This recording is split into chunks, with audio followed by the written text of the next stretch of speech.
Bienvenue à toutes et à tous sur Cocotte TV. Aujourd'hui, nouvelle vidéo de présentation et on va vous parler du boîtier Silverstone CETA A1. Un boîtier qui est au format ATX qui propose deux énormes ventilateurs de 200 mm à l'avant, un ventilateur de 120 mm à l'arrière. Il a aussi le droit à un petit peu de RGB, donc juste derrière la face avant, ici et là. Vous le découvrirez tout à l'heure dans la vidéo.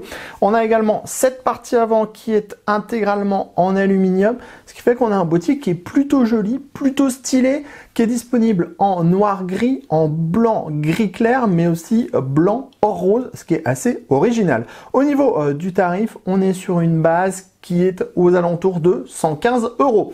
On vous propose de le découvrir, c'est tout de suite, c'est maintenant, c'est sur Cocotte TV. On se lance à la découverte du CETA avec les tech specs dans un premier temps. Sachez que le boîtier fait 225 mm de largeur, 470 mm de hauteur, 432 mm de profondeur. Le châssis est principalement en acier, la face avant en plastique, en aluminium. On a un panneau en verre trempé sur le côté gauche et le poids est de 8,5 kg. On est sur une compatibilité ITX, micro ATX, ATX. On pourra mettre 2 disques durs, 4 SSD.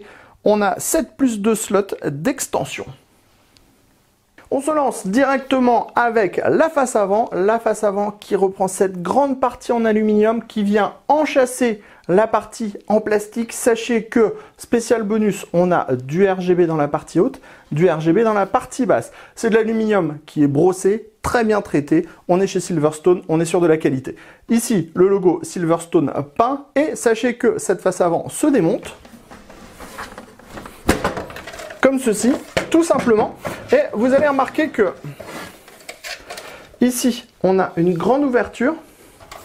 On retrouve la même ouverture de l'autre côté et l'air va être aspiré par ces deux gros ventilateurs de 200 mm. L'air va passer ensuite par ce filtre qui est amovible et qui est de type textile. Et donc, on va avoir une bonne aspiration. On a des joints qui viennent faire que c'est vraiment bien étanche. On aura donc une très bonne aspiration via ces deux ventilateurs de 200 mm qui tournent à 800 tours par minute en 12 volts. On pourra remplacer ces deux ventilateurs de 200 mm par 3 modèles en 120 mm ou 2 modèles en 140 mm. Pour le water cooling, on est compatible 280, 360 mm. Pour remettre le tout en place, c'est simple. On appuie et le tour est joué. Sur le côté gauche, panneau en verre trempé maintenu avec 2 vis à main. Il est donc monté sur un châssis acier, ce qui évite d'avoir les vis sur les côtés. On a un pourtour qui est peint. À droite, on donne dans le panneau en acier, tout simplement. On passe maintenant sur le dessus de ce CETA A1. On va retrouver le power on, le reset, l'entrée-sortie audio, 2 USB 3.0 et un USB type C, ce qui est plutôt pas mal pour un boîtier de ce type. Ici, on a le dispositif qui protège la grille. Il est aimanté en mèche plastique et il protège des emplacements en 2 x 120 mm ou 2 x 140 mm. Le tout étant compatible radiateur de water cooling en 240 mm maximum.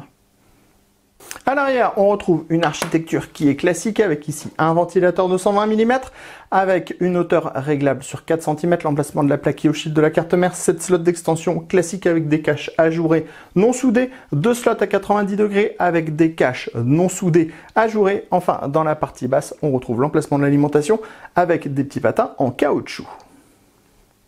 On en termine de ce tour de ce CETA A1, du moins de l'extérieur. Avec la partie basse, on retrouve des pieds de type IFI avec des grandes rondelles en caoutchouc. Et pour protéger toute la partie basse du boîtier, on va retrouver un grand filtre amovible de type textile. On découvre maintenant le châssis de ce CETA A1. On voit tout de suite large accès backplate dans le fond. Des passages sur le côté, des passages au niveau du cache alimentation, des passages dans le haut. Donc déjà, on est plutôt assez bien armé. Sachez que on a des braquettes derrière le plateau de la carte mère et vous pourrez installer les braquettes au-dessus du cache alimentation si vous le désirez. À l'avant, sachez qu'on va retrouver de base 2 ventilateurs de 200 mm qui sont absolument énormes et qui tournent à 800 tours par minute, donc qui sont plutôt silencieux. On pourra remplacer ces deux ventilateurs de 200 mm par 3 ventilateurs de 120 mm, mais aussi par 3 ventilateurs de, on vérifie pour pas vous dire de bêtises, par 2 ventilateurs de 140 mm. Au niveau de la compatibilité water cooling, on est sur du 360 mm ou du 280 mm. Alors, vous allez le voir, sachez que vous pourrez même mettre du système de water cooling en push-pull, puisque vous avez ici une large ouverture à l'avant du cache alimentation, ce qui veut dire qu'on pourra installer 3 ventilateurs derrière la face avant, le radiateur et 3 ventilateurs à l'arrière. Au niveau du cache alimentation, vous le voyez, on a une grande grille d'aération, 3 passages dans le fond et un passage à l'avant ici. La partie arrière est, elle, plutôt classique. On va retrouver un ventilateur de 120 mm. On va également avoir 7 slots d'extension classiques et 2 slots d'extension à 90 degrés. On vous rassure, on a juste oublié de les remonter, mais le boîtier est bien livré avec ces 2 petits caches qui sont montés avec des vis. Enfin, dans la partie haute, on va retrouver une grille qui est compatible 2 fois 120 mm ou 2 fois 140 mm. C'est protégé avec un filtre aimanté et c'est compatible avec les radiateurs de water cooling en 240 mm maximum. À l'arrière du plateau de la carte mère du CETA A1, on trouve un large accès backplate, des passages dans le haut, des passages sur les côtés. On a également, sachez-le, des passages dans le bas au niveau du cache alimentation. On a également des dispositifs pour pouvoir installer des colliers partout, ce qui permettra d'avoir une bonne organisation en interne. Et on le voit, on a également ici 2 plateaux SSD sous la forme de braquettes qui sont entièrement amovibles et le montage se fera à l'aide de vis. Dans la partie basse, on va retrouver une cage HDD, mais en fait plutôt 2 cages HDD. Alors, elles sont amovibles, elles sont maintenues avec 2 vis à main. Sachez que si vous voulez accéder à celle d'en dessous et la retirer pour pouvoir monter votre disque dur ou votre SSD, il faudra démonter la cage du dessus, ce qui n'est pas très pratique, mais heureusement ça se fait assez facilement.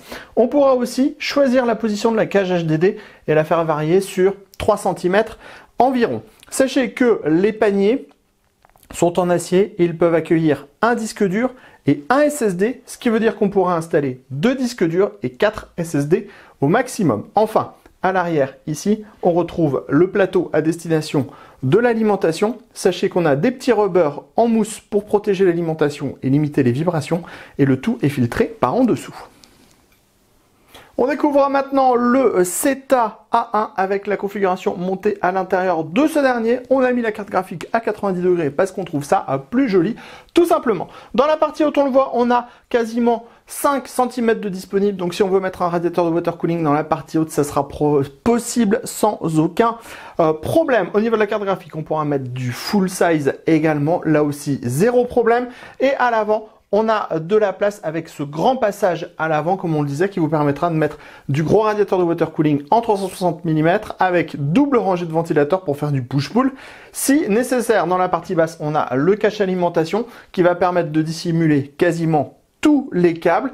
Et ce cache alimentation est équipé d'une grille sur le dessus, ce qui fait qu'il est aussi respirant, ce qui peut avoir son importance. Enfin, ici, sur les côtés, on le voit, c'est propre, tout simplement parce qu'on a des passages, mais on aurait apprécié des petits caches en caoutchouc.